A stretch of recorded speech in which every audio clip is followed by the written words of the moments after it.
Aphisahrin dari Monster Yamaha T3 pada MotoGP 2018 di Argentina yang digelar di sirkuit Termas de Rio Hondo.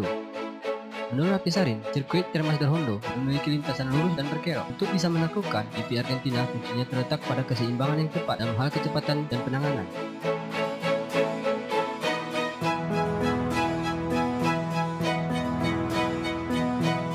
Setelah menemukan strategi yang tepat, balap kebangsaan Malaysia ini memperbaiki posisinya. Sebelumnya pada MotoGP Qatar 2018, Sahrin finish di urutan ke-14.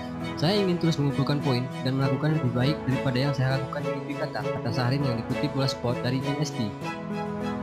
Ada banyak lintasan lurus di Argentina, saya harap motor saya akan bagus, hingga saya lebih memiliki perasaan positif. Lanjut pembalap muslim pertama, alias Rocky MotoGP 2018 tersebut. Strategi Aphisahrin pun bekerja keras dengan kebugaran fisik di GP Argentina. Saya bekerja keras untuk meningkatkan kebugaran fisik dan kekuatan mental. Ini akan membantu saya untuk menantang pembalap lain yang lebih berpengalaman, yaitu Aphisahrin.